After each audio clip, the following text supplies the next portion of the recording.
And it means you have not heard the word of God. What you have is a document. It becomes the word of God active when the letter becomes a rhema, an inspiration to you. So, where we read started with, for the law made nothing perfect. Can I ask us a question? What do we define as the law? Commandment. Sister, you said? Commandment. The commandments. Which of them? In the New Testament, there are commandments. Jesus said the new commandments are given, that you love one another. So there's a commandment there. So which of the commandments do we consider the law? Often I judge which of the books of the Bible do we consider as the law?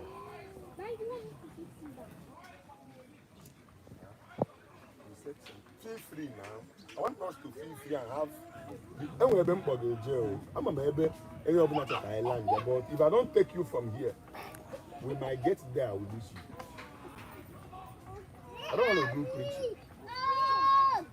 I want us to journey one face to another. What do we consider as the books of the law? Come here. The laws given to Moses.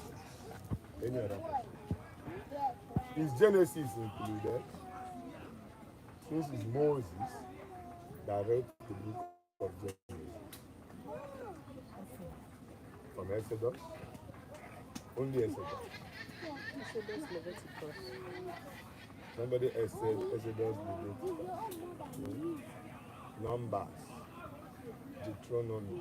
Genesis, Exodus, Leviticus, Numbers, the 25 book of Moses. Right? My question is, in these 5 books of Moses, are they all the law?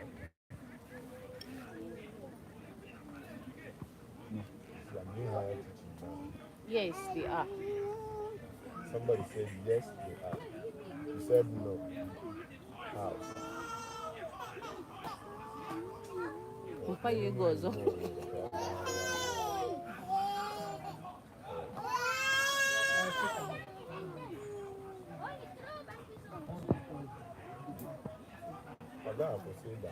Yes, sir. You said something. You said no. How? See the point I can do. The Old Testament. Starting from the Old Testament is just filled with laws. Different diversity of laws. So it's not just the 10 commandments that contains. Okay. You have a point, but not strong. Can I go on now? The book of Genesis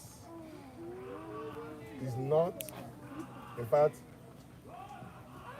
part of Old Testament. I think that would sound more difficult for you to digest.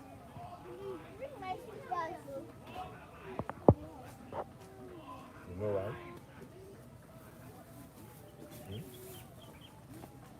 There are things that happen in the book of Genesis. Okay, let me give you instances. Cain killed Abel, right? Huh? We are in Genesis 4 now. Cain killed Abel. And after killing Abel, according to the commandment given to Moses, he should die. But Cain went before God and said to God, my judgment is too much. And God said, I will give you a mark that nobody on earth will touch you. I have a problem. Is God not defending the mother? And he gave him a mark that nobody should touch Cain. And this is a guy who just murdered his brother in cold blood. And instead of God retaliating, God is defending him. Do you know why God? You are bad. Because there was no law. In that dispensation, God cannot condemn you. Now, where did the law begin? Somebody said Exodus, and the person was correct. The book of Genesis had no commandment. Instruction began in Exodus. And Hebrews now said, for there to be a testament, there must be shedding of blood. Testator. And for there to be a shedding of blood, there must be a testator. Now, meaning, Moses started shedding blood for atonement from Exodus. I don't know if you get it. So Genesis was where the gospel was first and foremost preached. And it was preached to Abraham in a promissory note. That was what the book of Galatians was trying to explain, from Galatians 1 down to 3. If you go there, he said that the covenant that was established 430 years before the law, that the law cannot annul it. So Genesis to Exodus was over 430 years. I don't need that. That's why I said I'm going to say some things that may be a little bit heavier, that you must look at me to understand it. But why I'm quoting Bible references are so that you can go back, sit down and cross-check them. Now, Pastor, why are you saying all this? Just follow me, because most times, why you are stressing the man of God is you don't have the common understanding you should have. So, few things that should have given the man ease will take too much time. So, even when you hear prophecies, you will struggle with the prophecy. You know why? You lack the right information on how to apply the prophecies you are hearing. And then at times you now feel like, the challenge is not the prophet, it's you.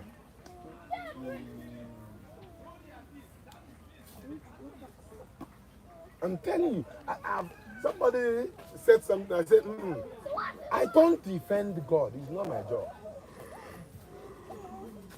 And even in the prophetic, there are 3 dimensions that it is not a must that the will of God will come to pass. How many of you know? It can be the will of God, but it will not happen.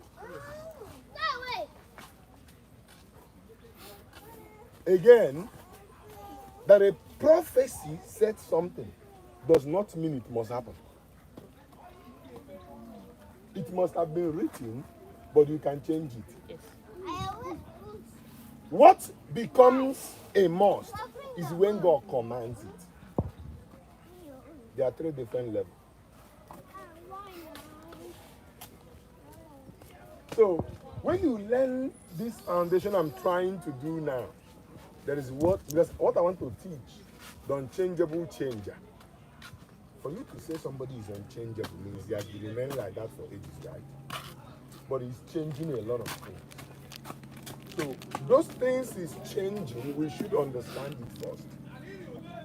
And he said, the law made nothing perfect. Nothing. So what was Moses doing then? Since all the law did not perfect anything. The law made nothing perfect. And what are the laws? Part of the laws are reasons why you were not allowed to wear trousers inside this place, right? Huh? Yes. Huh? And that law, was it given to you in the first place?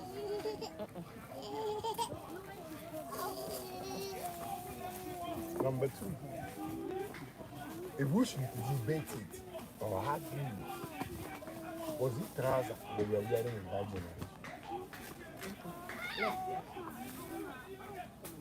But you know it has been a challenge for ages. Why? We want to obey what was said in the law, Deuteronomy 22:5. But we didn't read 22:6. I don't know if you have read 22:7. Have you tried to read 22:8? I mean, you have tried that before. Huh? Have you tried to read 23 verse 5? That said, if this sister wed tomorrow, that she will not come outside for 1 year. She will stay in the house with her husband. And the husband will not go to business for 1 year.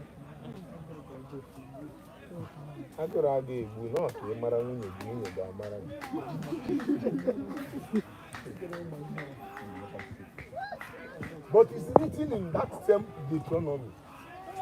And we don't want to practice that one. The same Deuteronomy said that this woman wearing this clothes that has mixture of color should not wear it. The same Deuteronomy said that I must not combine two clothes together.